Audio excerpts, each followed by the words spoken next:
क्या बोले हो? एक वृत्त के केंद्र से, एक वृत्त के केंद्र से जीवा पर डाला गया लंब जीवा को समद्विभाजित करता है। जीवा को समद्विभाजित का मतलब कि समान दो बराबर भागों में बांटना। समान दो बराबर भागों में क्या करना? बांटना। जिसे मान ला ये वृत्त क्या है जी? वृत्त। इसके मध्य बिंदु का कहते हैं? वृत्त का केंद्र हो, क्या कहेंगे? आयकर का नाम बोला परिधि। का नाम वही? तब वृत्त के परिधि पर, वृत्त के स्थित दो बिंदुओं को, स्थित दो बिंदुओं को मिलाने वाले रेखाखंड को कहते हैं जी? जीवा। वृत्त के परिधि पर दो बिंदुओं को मिलाने वाली रेखाखंड का कहते हैं जीवा। क्या कहेंगे? जीवा। बोला है कि वृत्त के केंद्र से, वृत्त के केंद्र से जीवा पर डाला गया लंब, जीवा पर डाला गया जीवा को समद्विभाजित करता है। इसका मतलब कि यदि मान ली वृत्त है, ये जीवा है, ये केंद्र है, अगर लंब डाल दे, लंब का मतलब होता है 90 अंश। कोण कितना बनेगा? किसी पर लंब डालने का मतलब होता है वहां कोण कितना बनेगा? हो 90 अंश। तो मान ला एक लंबाई रह 10 में कितना रह लिया? तो जब लंब रहा तो आई हो जी 5 का हो जी हो 5। समद्विभाजित का मतलब होता है समान दो बराबर भागों में बांट देना। समद्विभाजित मतलब समान दो बराबर भागों में बांट देना। इसकी लंबाई 10 थी लेकिन यह किस में बांट दिया? 5-5 में। कोई दिक्कत? ये हमें सिद्ध करना है। तो जीवा देखिए ध्यान से, वृत्त केंद्र है जी, तो वृत्त के केंद्र से जीवा पर लंब डाल दीजिए। लंब का मतलब कोण कितना बनेगा? 90 डिग्री। कितना बनेगा? हो कोई दिक्कत कष्ट सा नहीं। अब देखिए ध्यान से, रचना में क्या करेंगे कि इसको मान लीजिए ए, इसको मान लीजिए और इसको मान लीजिए ओ। कोई दिक्कत? केंद्र को मानते हो आप, कुछ भी मान सकते हैं, कोई दिक्कत ना। अब क्या, तो वृत्त के केंद्र ओ से ए क्या कर दिए? मिला दिए। आप बी को भी क्या कर दिए? मिला दिए। बिंदु ए और बी को केंद्र ओ से क्या कर दिए हम लोग? मिला दिए। इसका नाम क्या हो जाएगा? त्रिज्या। क्या हो जाएगा? अरे वृत्त के केंद्र से वृत्त के परिधि का बीच की दूरी क्या कहा ले? त्रिज्या। वृत्त के केंद्र से परिधि के बीच हो त्रिज्या। कोई दिक्कत? तो हमें यही सिद्ध करना है कि इसको भी कुछ नाम दे दीजिए, इसको कुछ नाम दे दीजिए। मान लीजिए यम है। क्या है? यम। अरे वाह, कोई दिक्कत? यम है। तो हमें यही सिद्ध करना है कि एम एम भी का जी बराबर का है। कोई दिक्कत कष्ट परेशानी? मुझे मार साहब बोला क्या करी, तो सुने बोला क्या करी, आए क्या करी?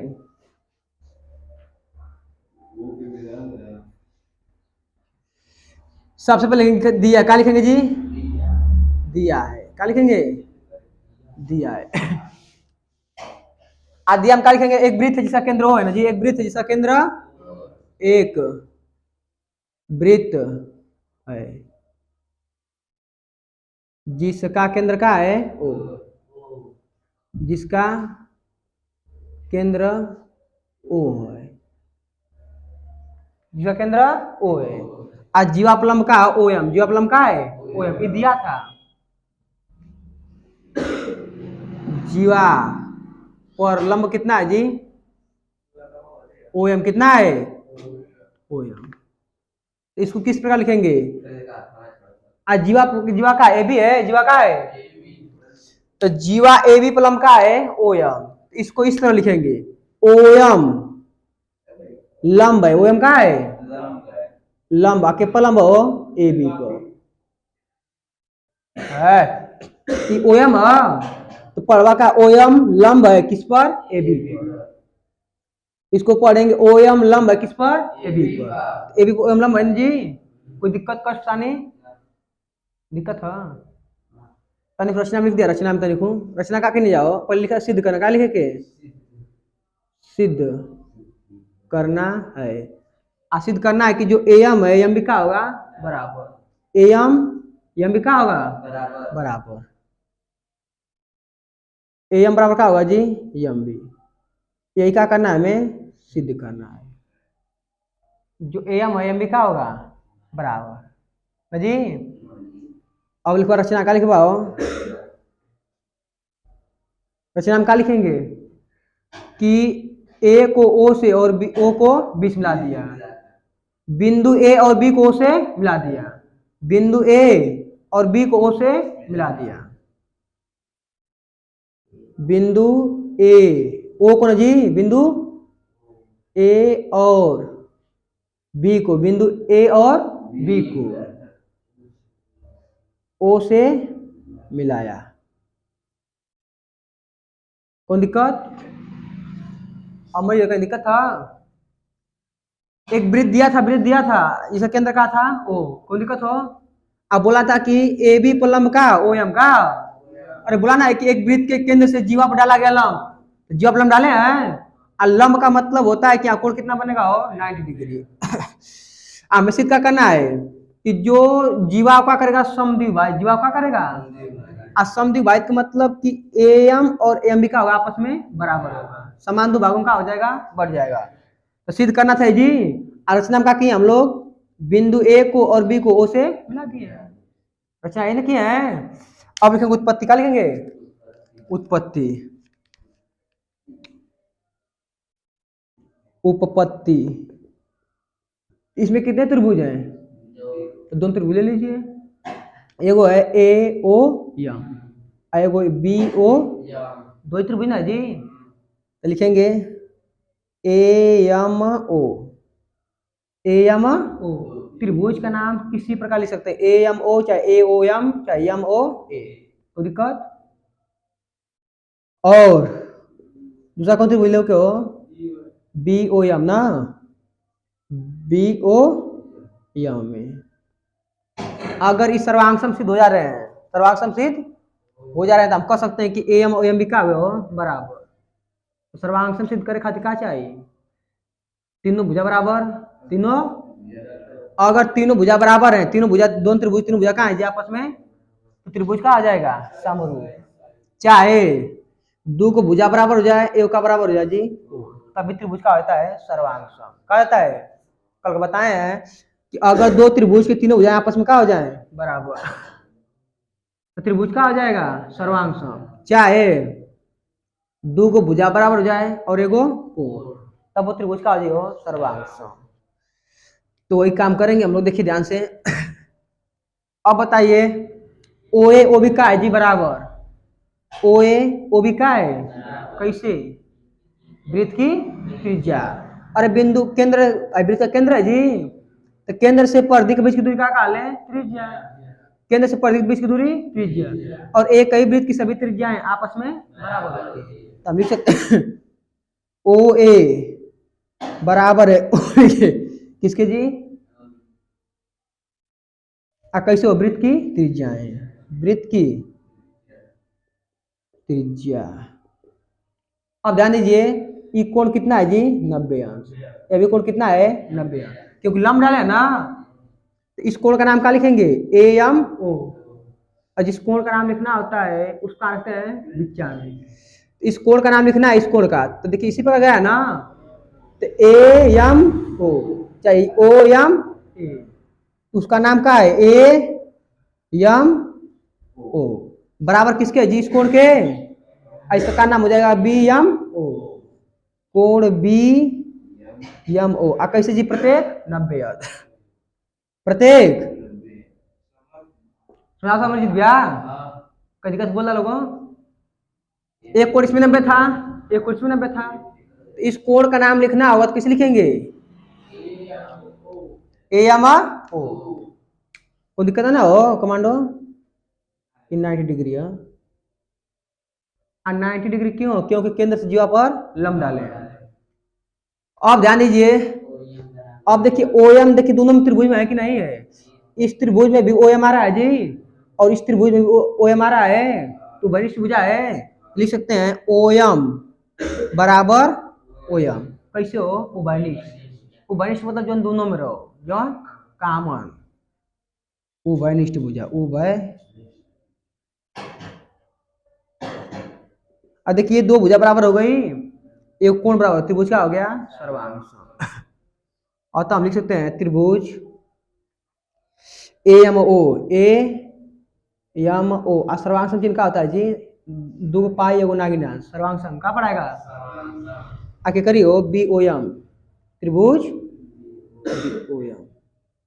आज जब त्रिभुज सर्वांग हो गया ना जी, सभी अंक हो गए बराबर। इसका मतलब ध्यान देखिए, यह कोण बराबर भुजा, देखिए जब दो त्रिभुज सर्वांग हो गए, दो त्रिभुज तो बराबर कोण के सामने भुजा का होती हैं बराबर।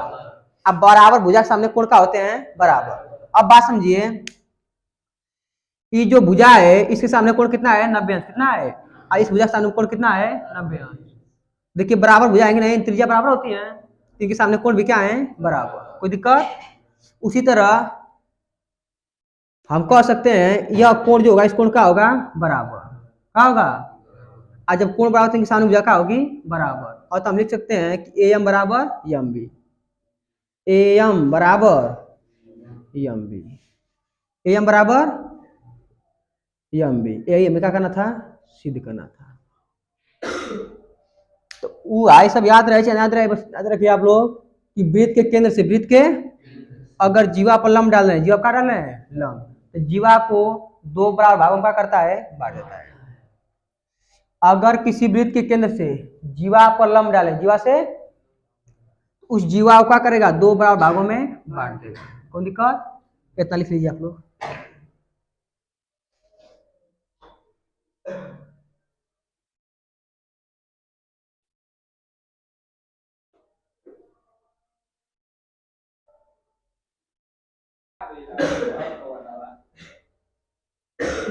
ध्यान रखा, प्रश्न हो, एक वृत्त की त्रिज्या 5 सेमी है, एक वृत्त की त्रिज्या, आज जीवा ए बी की माप ज्ञात करना है, जीवा ए बी की माप ज्ञात करना है, जबकि जीवा के केंद्र से, जीवा के केंद्र से दूरी कितना है जी 4 सेमी।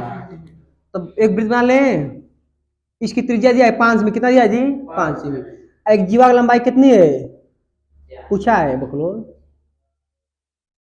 जीवा ए बोला ना, बोला जीवा ए बी की माप ज्ञात कीजिए, जीवा ए बी हो गई, अब केंद्र से दूरी कितनी है जिसकी 4 सेमी। अब केंद्र से दूरी का मतलब लंबवत दूरी निकालेंगे, लंबवत एकदम सीधी दूरी लेते हैं, कहते हैं इस जीवा से एकदम सीधी दूरी कितना दिया है 4 सेमी, और सीधी का मतलब लंब होगा, क्या होगा, और त्रिज्या कितना दिया है जी 5 सेमी, त्रिज्या कितना दिया है 5 सेमी, कितना दिया है, हाई केंद्र ओ है, इसकी दूरी कितनी है 4 सेमी, जीवा से केंद्र की दूरी कितना है जी 4 सेमी, कोई दिक्कत हो, त्रिज्या कितना है 5 सेमी। तो बोला है कि इस जीवा की लंबाई ज्ञात कीजिए, जीवा की लंबाई कैसे ज्ञात करेंगे, हाँ यहाँ, अरे बकु सीधा दूरी पता लंब 90 बनेगा, कोण कितना बनेगा 90 से, कुछ मान लीजिए हम,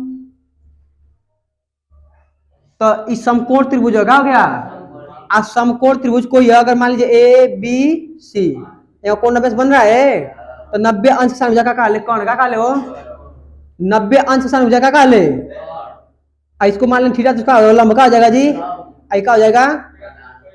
अब पाइथागोरस प्रमेय क्या होता है, कर्ण का वर्ग, कर्ण का बराबर लंब का स्क्वायर धन आधार के स्क्वायर होता है ना, रोज लिख लाके। अगर समकोण त्रिभुज है, आज समकोण त्रिभुज के कहला हो जो नाम एक कोण कितना हो 90, ऐसा त्रिभुज जिसका एक कोण 90 अंश हो उसे कहते हैं समकोण त्रिभुज। और समकोण त्रिभुज में 90 अंश के सामने भुजा, 90 अंश के कौन कहलाती, क्या कहती हो, कोनों के लंब मान लिया, कोनों के आधार। तो पाइथागोरस प्रमेय क्या होता है, कर्ण का स्क्वायर बराबर लंब का स्क्वायर धन आधार के स्क्वायर, कोई दिक्कत हो लिख लाके। अब ये पे लगे सवाल आराम से, कर्ण का मान दिया है 5, लंब का मान दिया 4, आधार का मान निकाल लो, इसका मान निकल जाएगा, आज जब दुगुना करेंगे तभी मान निकल जाएगा। अरे 50 25 4 16 3 आएगा, 3 आएगा ना, आज 3 3 6, लंबाई कितना जाएगी 6, क्योंकि अभी भी पढ़े हैं कि वृत्त के केंद्र से जीवा पर डाला गया लंब जीवा को दो बराबर भागों में बांटता है। इसका मान मान 3 आ गया, इसका मान कितना होगा 3, और 3 3 कितना हो जाएगा 6, दिखा लो कितना सरल आसान देखा तो वृत्त का। तो लिखबा समकोण त्रिभुज, सम कोण त्रिभुज का है जी ए यम ओ में, ए यम ओ में, पाइथागोरस प्रमेय से, पाइथागोरस प्रमेय से। अब पाइथागोरस प्रमेय क्या होती है जी? कर्ण का वर्ग है क्या बोले?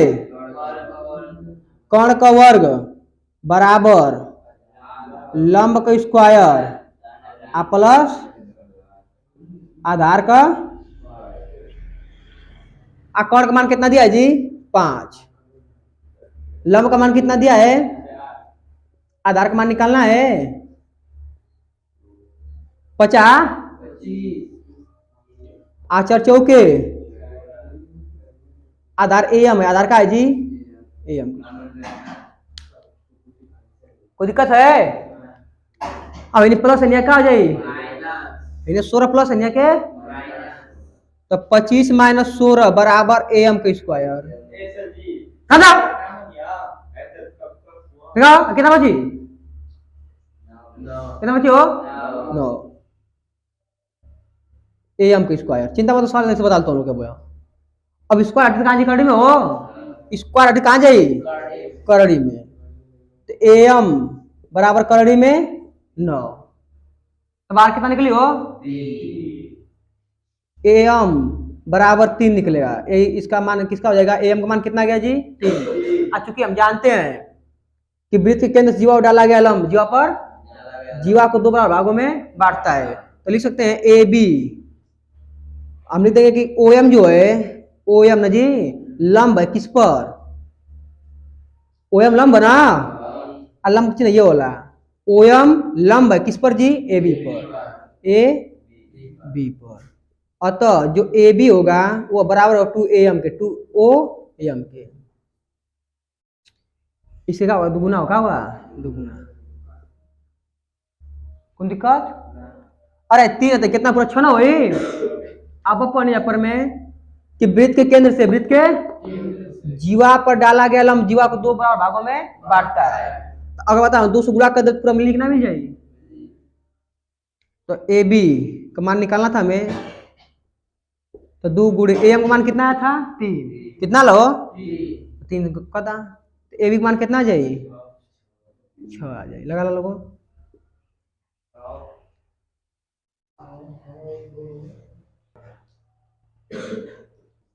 तो देखा नहीं हो, एक वृत्त की त्रिज्या 10 सेमी है। इस वृत्त की त्रिज्या कितना दिया है? 10 सेमी। इसकी एक जीवा की लंबाई कितनी है जी? 16 सेमी। इसकी एक जीवा की लंबाई कितनी है? 16 सेमी। एक जीवन वाला ए बी का लंबाई कितना है जी? 16 सेमी। तो वृत्त के केंद्र से वृत्त के केंद्र से वृत्त के केंद्र से डाले गए लंब, मतलब लंब डाले के जी उसकी माप ज्ञात करना है। वृत्त इस जीवा पर, इस जीवा पर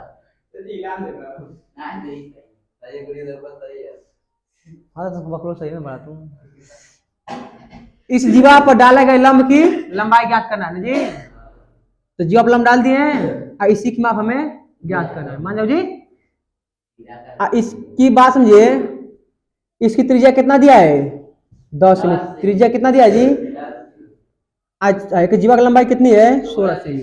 तो बताइए जीवा का मतलब ए बी है और इसकी लंबाई कितनी है? 16 सेमी। तो बताइए यहाँ पर ए एम की लंबाई कितनी होगी? ए एम की लंबाई कितनी होगी? आधा ना होती है। तब लिख सकते हैं ए एम बराबर 1/2 ए बी। आधा ना होती है। आप किसी भी संख्या का आधा करना होता है तो 1/2 का करते हैं, गुणा क्या करते हैं? 10 का आधा करना है तो 1/2 से गुणा करेंगे, कितना का? 5। 2 5 10। 12 का आधा करना है 1/2 से गुणा करिए, 2 6 का 6। तो ए बी का आधा ना एम है, आधा करने के लिए 1/2 का कर दिए हैं गुणा, 1/2 का कर दिए हैं गुणा। तो अब बताइए ए एम 1/2 ए बी का मान कितना है जी? 8 16 कितना है? 2 8 एम का मान कितना आ गया? 8 सेमी। कितना आ गया जी? इसका मान आ गया 8 सेमी। कितना आ गया? हमके पूछा है, इसको मान लीजिए ओ का मान ले केंद्र को ओ एम का मान पूछा है। लंब है क्या है? देखिए लिखा है इसकी एक जीवा की लंबाई 16 सेमी है। इसकी एक जीवा की लंबाई, तो वृत्त के केंद्र से वृत्त के केंद्र से जीवा पर डाले गए लंब डालाना है। लंब का मतलब होता है यहाँ कोण कितना बनेगा? 90 अंश। जब नब्बेंश बनेगा तो बताइए पाइथागोरस पर में लोग लगा सकते हैं तो पाइथागोरस पर में क्या होते हैं जी? कर्ण का वर्ग, कर्ण का वर्ग बराबर लंब का स्क्वायर धन आधार का स्क्वायर। तो कर्ण का मान कितना दिया है? 10। कर्ण का मान कितना दिया है? 10 का स्क्वायर। और लंब का मान निकालना है, और लंब का मान का है ओ एम का है, ओ एम का स्क्वायर प्लस आधार का मान कितना दिया है? 8। कितना दिया है? 8। तो दादा में बराबर ओ एम स्क्वायर, 8 का स्क्वायर कितना होगा? 64। प्लस दे रखा हो तो 100 माइनस 64 बराबर ओ एम स्क्वायर। घटवा कितना बची? 36 ओ एम स्क्वायर। और जब स्क्वायर हटा कहाँ कड़ी में हो तो कड़ी में हो जाएगा 36 बराबर ओ एम। अब बाहर कितना निकली? 6। इसको लिख सकते हैं 6 गुणे 6। तो जब करनी के अंदर है तो दो को जोड़ा पे एक बाहर निकलेला। कितना ही? 6। कितना ही? एक प्लस होता है, क्या होता है? माइनस। लेकिन हम लोग कभी दूरी माइनस में नहीं होता, इस तरह से प्लस रखेंगे। तो ओ एम का मान कितना गया जी? 6 से में कितना गया? ये हमें ज्ञात करना था लोगों, लगा लीजिए, यही ज्ञात करना था।